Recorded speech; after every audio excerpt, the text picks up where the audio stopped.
Hello दोस्तों, नमस्कार। स्वागत है आपका आपके अपने YouTube channel Gurukul academy Chhatarpur में। तो जैसा कि हम क्लास 10th की मैथ को सॉल्व कर रहे थे, जिसमें अपन ने चैप्टर 1 और 2 को कंप्लीट कर लिया था, चैप्टर 3 को भी कंप्लीट कर लिया था।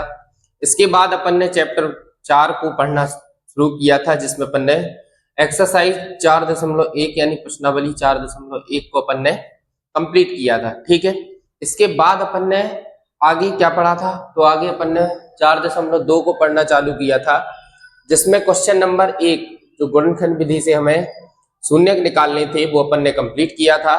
आज हमें उसी के आगे क्वेश्चन नंबर 2 को देखना है। तो इसके पहले जो अपन ने इसकी जो क्लास नंबर 1 थी, गुणनखंड विधि से शून्य ज्ञात कीजिए, तो आप पहले थोड़ा उसको जरूर पढ़ें, क्योंकि उसी के माध्यम से ये अगला हमारा सवाल जो है उसी के माध्यम से ये भी हमारा सॉल्व होना है। तो आप एक बार उस वीडियो को जरूर देखें, प्लेलिस्ट में सभी डली हुई हैं। और अगर जो भी आपका चैप्टर 1, 2, 3 जो भी आपका छूटा हो तो आप उसको प्लेलिस्ट में जाकर के कवर कर सकते हैं। ठीक है, तो हम आज अपना दूसरा क्वेश्चन देखेंगे। तो आइए देखते हैं। क्वेश्चन है कि उदाहरण 1 में दी गई समस्याओं को हल कीजिए। अब हमारे पास जो ये चैप्टर है इसमें उदाहरण दिए रहते हैं, उसमें उदाहरण 1 में हमारे पास कुछ समस्याएं हैं, हमको उनको सॉल्व करना है और समस्याओं को हल कीजिए। तो क्वेश्चन नंबर उसमें 1 है कि जो पहला उदाहरण है वो क्या है। एक ही उदाहरण में हमारे पास 2 क्वेश्चन है। ठीक है, तो पहला क्वेश्चन है कि जॉन और जीवंती दोनों के पास कुल मिलाकर 45 कंचे हैं।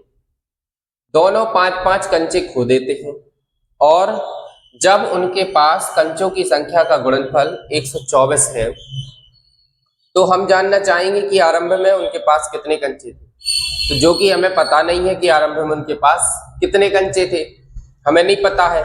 तो ये बस बताया गया है कि दोनों के पास कुल मिलाकर के 45 कंचे थे।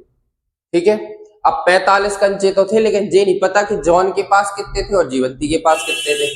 तो सबसे पहले हम क्या करेंगे, मान लेंगे, है ना। दोनों के नाम देखो, जॉन और जीवंती, कितने प्यारे नाम है। तो माना जॉन के पास कंचों की संख्या मान लो x है।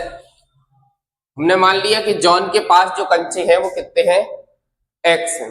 ठीक है, अब जब हमारे पास टोटल 45 हैं और एक के पास x है, तो आपको दूसरे के अगर कंचों की संख्या निकालनी है तो आप क्या करेंगे। जैसे मान लीजिए कि टोटल कंचे 45 है। ठीक है, अब इसमें से एक जॉन है और एक जीवंती है। जॉन है और जीवंती है। अब जैसे मान लो आपको पता चल जाए कि एक के पास इतने हैं, तो दूसरे के पास निकाल लोगे आप। जैसे हम कहते हैं कि इसके पास मान लो 20 कंचे हैं, तो अब बाकी जो बच्चे वो किसके पास होंगे, जीवंती के पास। यानी 45 में से जब आप 20 घटाएंगे तो कितने बचेंगे, 25। यानी 25 कंचे किसके पास होंगे, जीवंती के पास। लेकिन अपन ने क्या माना है कि जॉन के पास x कंचे हैं। तो आप क्या करेंगे, 45 जो टोटल कंचे हैं उसमें से आप x कंचों को घटा देंगे, तो जो भी निकल के आएगा वो क्या निकल के आएगा, जीवंती के कंचों की संख्या। तो हमने अगर एक को x माना है तो दूसरे को हमें क्या मानना पड़ेगा, 45 माइनस x लेना पड़ेगा। आई बात समझ में। तो हम इसके कंचों की संख्या को क्या मानेंगे, जीवंती के पास कंचों की संख्या। अब अगर इसके पास x है तो टोटल कितने हैं, 45। यानी 45 में से इसके कंचों की संख्या को हम क्या कर देंगे, माइनस कर देंगे। तो क्या निकल के आ जाएगा, जीवंती के पास कंचों की संख्या। अब क्वेश्चन कहता है कि ये दोनों 5-5 कंचे खो देते हैं। खेल खेल में क्या करते हैं, 5-5 दोनों के गुम हो जाते हैं, खो जाते हैं कंचे। तो प्रश्नानुसार 5-5 कंचे खो देने के बाद, 5-5 कंचे खो देने के बाद, अब जब ये दोनों 5-5 कंचे खो देते हैं तब इनके पास क्या बचा। तो जॉन के कंचों की संख्या क्या बचेगी, जॉन के पास कंचों की संख्या। अब अभी इसके पास x कंचे थे, जिसमें से इसने 5 कंचे खो दिए, तो क्या हो गया, x में से 5 और कम हो गए, यानी x माइनस 5 कंचे बचे, है ना। इसी प्रकार जीवंती के पास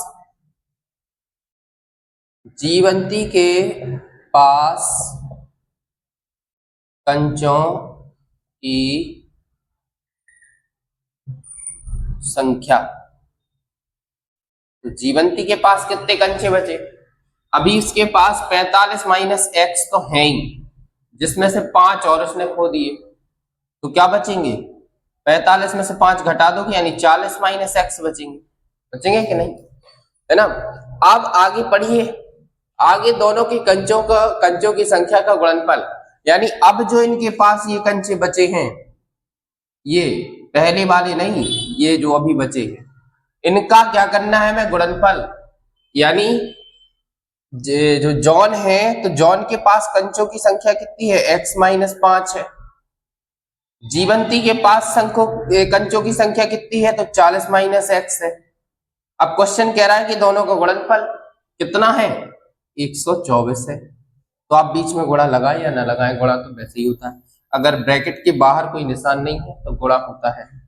अब आप इनका गुणा करिए, तो x का गुणा आप 40 के साथ करेंगे तो 40x हो जाएगा, x का गुणा आप x के साथ करेंगे तो ये देखो प्लस का है और ये माइनस का है, तो माइनस का एक्स स्क्वायर हो जाएगा, ठीक है। अब 5 का गुणा आप 40 के साथ कर लो, तो ये माइनस है प्लस है तो माइनस लगा दो, 40 पंचे 200 होता है, ठीक। 5 का गुणा आप x के साथ करेंगे, अब देखो भाई साहब ये माइनस का है और ये भी माइनस का है, तो क्या हो जाएगा, प्लस हो जाएगा। 5 का गुणा x के साथ करोगे तो क्या हो जाएगा, 5x हो जाएगा, और ये बराबर में 124, या इसको इस साइड उठा लाओ तो माइनस का 124, बराबर में क्या बचेगा, 0 बचेगा। अब आपको क्या करना है, इनको थोड़ा सा क्रम से लिखना है, और जो घट रहा है उनको घटा लो, तो जो जुड़ रहा है उनको जोड़ लो। जैसे माइनस का एक्स स्क्वायर सबसे आगे लिखेंगे, क्योंकि घात वाली संख्या आगे लिखी जाती है। इसके बाद ये 40x प्लस का है और ये 5x प्लस का है, यानी प्लस का हो जाएगा 45x, ठीक है। अब माइनस का 124 और माइनस का 200 जोड़ो, तो क्या हो जाएगा, माइनस का 324 हो जाएगा, बराबर में 0। अब ये आगे जो माइनस लगा है ये हमें थोड़ी सी दुख तकलीफ देगा, तो इसको हम हटाएंगे, तो क्या करेंगे, माइनस से सभी पदों में गुणा करने पर, या आप भाग कर दें, दोनों में बदल जाता है। तो अगर आप गुणा कर रहे हैं तो माइनस और माइनस का गुणा होगा तो प्लस हो जाएगा, तो ये एक्स स्क्वायर प्लस का हो जाएगा। अब इस माइनस का और इस माइनस का गुणा होगा तो प्लस माइनस का गुणा होगा तो माइनस होगा, यानी माइनस का हो जाएगा 45x। फिर इधर माइनस है और इधर माइनस, माइनस माइनस का गुणा होगा तो क्या हो जाएगा, प्लस का 324 बराबर में 0। इतना काम अपन ने कर लिया, यहां से अपन को क्या मिल गया, एक द्विघात समीकरण मिल गया, ठीक। अब इस आप द्विघात समीकरण को गुणनखंड विधि से सॉल्व करेंगे तो आपको पता चल जाएगा कि जॉन के पास और जीवंती के पास जो कंचे थे वो कितने थे। तो इसको हम गुणनखंड विधि से सॉल्व करेंगे तो सबसे पहला काम होता है, इसके आगे कुछ नहीं है, एक है, तो इसके पहले वाले और लास्ट वाले का आप गुणा करेंगे तो क्या आएगा, एक का गुणा 324 में करोगे तो क्या आएगा, 324 ही आएगा। अब आपको ऐसे गुणनखंड ढूंढना है इनके जिनका आप गुणा करें तो 324 आए और उसको जोड़े तो माइनस का क्या आ जाए, 45 आ जाए, तो ऐसा ढूंढो। अब आप ढूंढते रहना, है ना। तो शायद इसका जो 26 गुणा 9 करोगे तो 324 आएगा, और आप अगर माइनस का 36 और 9 गुणा करेंगे तो 324 आएगा, और माइनस का 36 और माइनस का 9 इसको आप प्लस करेंगे तो माइनस का 45 ही आएगा, ठीक है। आप करते रहना, नहीं निकालते बने तो फैक्टर गुणनखंड कर लिया करो, उससे निकल आता है ना। तो ये एक्स स्क्वायर माइनस, आप इस 45x की जगह पे आपको क्या रखना है, माइनस का 36x माइनस का 9x और ये प्लस का 324 ज्यों का त्यों बराबर 0। अब आपको दो दो के जोड़ा बनाना, जोड़ा बना लिए। अब इधर से आपको कॉमन लेना है, कुछ कॉमन दिख रहा है तो इधर x है और इधर x है और इसके अलावा कुछ कॉमन नहीं दिख रहा है, तो x अगर आप कॉमन लेंगे तो आपको क्या मिल जाएगा, x माइनस 36 मिल जाएगा। ठीक, इधर ये माइनस लगा है, माइनस लगा दो, इधर x है इधर नहीं है, इधर 9 है, 9 का पहाड़ा जब 36 बार पढ़ोगे तो 324 आता है, इधर अपन ने गुणा कर लिया है, तो इधर से आप 9 कॉमन लेंगे तो इधर क्या बचेगा x, और ये देखो बाहर वाला माइनस अंदर वाले प्लस को क्या कर देगा, माइनस कर देगा, तो इधर भी क्या आ जाएगा 36 आ जाएगा, बराबर का 0। दोनों ब्रैकेट सेम दिख रहे होंगे, अगर ये दोनों ब्रैकेट एक जैसे हैं इसका मतलब हमने सही कॉमन लिया है, तो सही कॉमन लिया है तो आप एक बार इस जो ब्रैकेट में है उसको लिखो और एक बार जो बाहर है उसको लिखो, नहीं तो बुरा लगेगा। तो x माइनस 36 बराबर 0 या x माइनस 9 बराबर 0, बराबर में 0 है तो हम दोनों के बराबर में ले सकते हैं। तो अगर आप इस 36 को उस साइड ले जाओगे 0 में प्लस करोगे तो क्या आएगा, 36 ही आएगा, तो x बराबर क्या आ जाएगा 36, या x अब इसको 9 को उस साइड ले जाओगे तो बराबर में 9 हो जाएगा, यानी x बराबर 9। तो आपके पास x का मान 36 भी है और x का मान 9 भी है, तो यहां से आप बता सकते हैं कि जो जॉन और जीवंती थे उनके पास 36 और 9 पंचे थे। ठीक है, अपन ने पहले किसको माना, जॉन, तो जॉन के पास 36 हो जाएंगे और जीवंती के पास 9 हो जाएंगे, या फिर आप सीधा इधर लिख सकते हैं कि अतः जॉन और जीवंती के पास 36 और 9 कंचे हैं, यही हमारा क्या हो जाएगा, आंसर हो जाएगा। ठीक है, क्लियर है। तो ये हमारा क्वेश्चन नंबर 1 था। इसके बाद इसमें एक और उदाहरण है तो इसको देखते हैं हम। के बाद हमारा अगला क्वेश्चन है, एक कुटीर उद्योग एक दिन में कुछ खिलौने निर्मित करता है। ठीक है, प्रत्येक खिलौने का मूल्य रुपए में 55 रुपए में से एक दिन में निर्माण किए गए खिलौने की संख्या को घटाने से प्राप्त संख्या के बराबर है। अब आप इधर प्रत्येक खिलौने का जो मूल्य है वो आप 55 रुपए ना मान लेना। ठीक है, पहले ध्यान से पढ़िए कि प्रत्येक खिलौने का मूल्य 55 रुपए में से एक दिन में निर्माण किए गए खिलौनों की संख्या को घटाने से प्राप्त संख्या के बराबर है। इसको हम आपको बाद में प्रूव करके बताएंगे किस तरीके से बराबर है। किसी एक दिन कुल निर्माण लागत 750 रुपए थी, तो हम उस दिन निर्माण किए गए खिलौनों की संख्या ज्ञात करना चाहेंगे। ठीक है, तो आपको क्या मानना है क्या नहीं मानना है ये आपको क्वेश्चन में लास्ट में लिखा रहता है कि हमें उस दिन निर्माण किए गए खिलौनों की संख्या ज्ञात करना है। तो क्या हमें पता है कि उस दिन कितने खिलौने बनाए गए थे, नहीं पता ना, तो हम इसको क्या करेंगे, मान लेंगे। माना उस दिन निर्माण किए गए खिलौनों की संख्या। अब खिलौने की संख्या को मान लीजिए हमने क्या मान लिया, x मान लिया। अगर हमने खिलौनों की संख्या को x मान लिया, अब x तो मान लिया, लेकिन अब उन खिलौनों को बनाने में कुछ ना कुछ लागत लगी होगी, कुछ ना कुछ रुपया लगा होगा, है ना। तो प्रत्येक खिलौने का निर्माण लागत, तो हम इधर लिख लेंगे प्रत्येक खिलौने की लागत। अब लागत क्या होगी उसकी, तो लागत होगी 55 में से उस दिन निर्मित खिलौनों की संख्या को घटाने पर, यानी जो 55 है इसमें से हम क्या करेंगे, इस x को घटा देंगे तो हमें क्या मिल जाएगी, उसकी लागत मिल जाएगी। आप क्वेश्चन को बड़े ध्यान से पढ़े। प्रत्येक खिलौने का मूल्य 55 रुपए में से एक दिन में निर्माण किए गए खिलौनों की संख्या को घटाने से प्राप्त संख्या के बराबर होगा। यानी हमने खिलौने की संख्या को तो x मान लिया, लेकिन प्रत्येक खिलौने का लागत क्या होगा, तो 55 में से जब आप उस दिन निर्माण किए गए खिलौनों की संख्या को घटाएंगे तो आपको उसकी लागत पता चल जाएगी। ठीक है, इसके बाद अब प्रश्न आपसे जैसा कहे वैसा करिए, प्रश्नानुसार। अब देखो, किसी एक दिन कुल निर्माण लागत 750 रुपए थी। मतलब उस दिन यानी एक दिन में वो एक्स खिलौने बना रहा है, ठीक है। पैसा कितना लग रहा है, लागत कितनी लग रही है, तो 55 माइनस एक्स लग रही है। जब आप इन दोनों का गुणा करेंगे, खिलौनों की संख्या को और मूल्य का, रुपया का, खर्चा का, तो आपको क्या मिल जाएगा, 750 मिल जाएगा। आई बात समझ में? तो आप इसका गुणा कर दीजिए। एक्स का आप 55 के साथ करेंगे तो हो जाएगा 55x। एक्स का आप एक्स के साथ करेंगे तो हो जाएगा माइनस का एक्स स्क्वायर, क्योंकि एक प्लस का है और एक माइनस का है, और बराबर 750। ठीक है, इस 750 को आप अभी उठा लाओ तो माइनस का 750 और बराबर में हो जाएगा 0। ठीक है, अब आप इसको थोड़ा सा क्रम से लिख लो।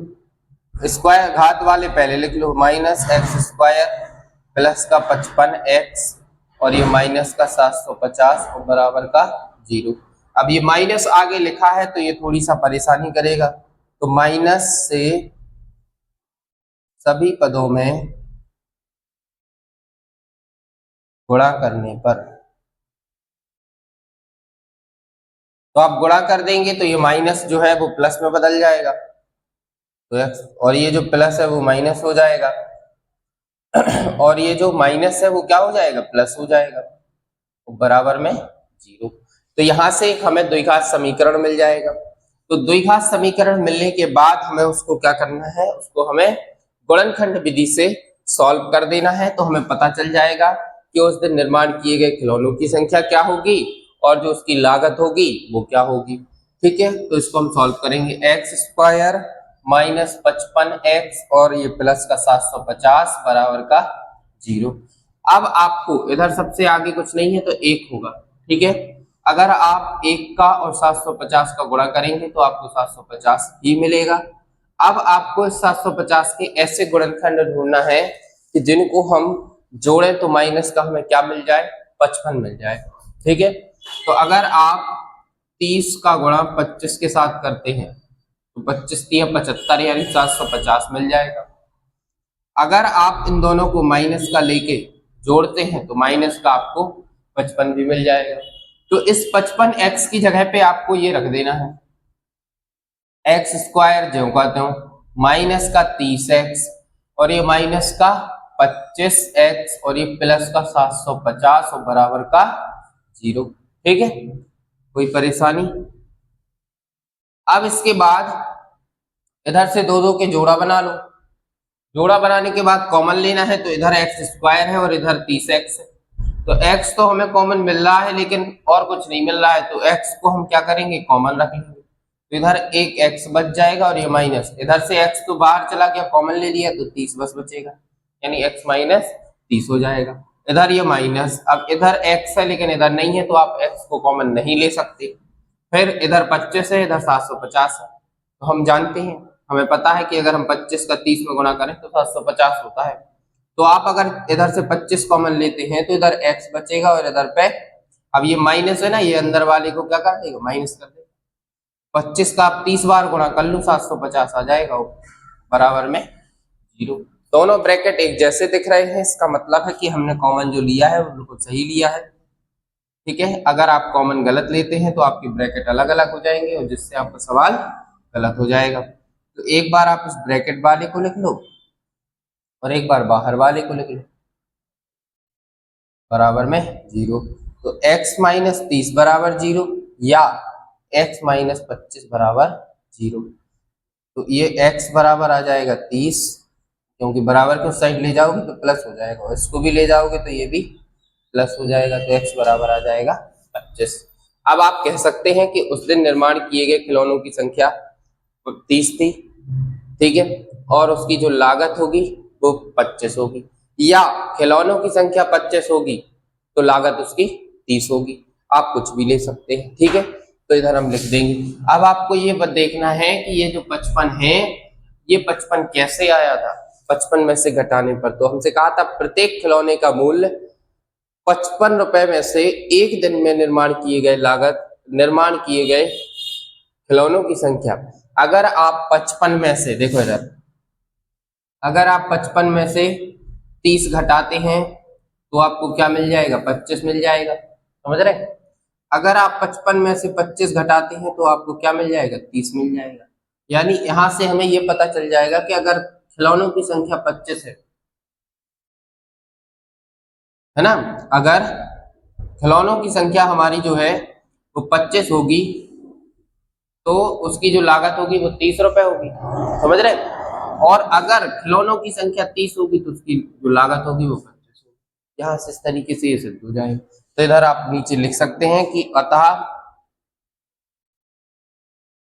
उस दिन निर्माण किए, उस दिन निर्माण किए खिलौनों की संख्या और क्या है, प्रत्येक खिलौने की लागत, और प्रत्येक खिलौने की लागत 30 और 25 होगी। ठीक है, ये हमारा क्या हो जाएगा, ठीक है, आई बात समझ में। तो ये हमारे दोनों को क्वेश्चन थे, उदाहरण नंबर 1 था। इसके बाद अपन देखेंगे इसका क्वेश्चन नंबर 3। तो आज अपन को इसमें इतना ही देखना है, तो इनको आप बहुत अच्छे तरीके से लगाइए, इनकी प्रैक्टिस कीजिए, और जहां भी आपको समझ में नहीं आता है तो आप कमेंट के माध्यम से बता सकते हैं। तो आज के लिए इतना ही, मिलते हैं नेक्स्ट क्लास के साथ। तब तक बढ़िया पढ़ते रहिए, स्वस्थ रहिए, मस्त रहिए, मुस्कुराते रहिए। धन्यवाद।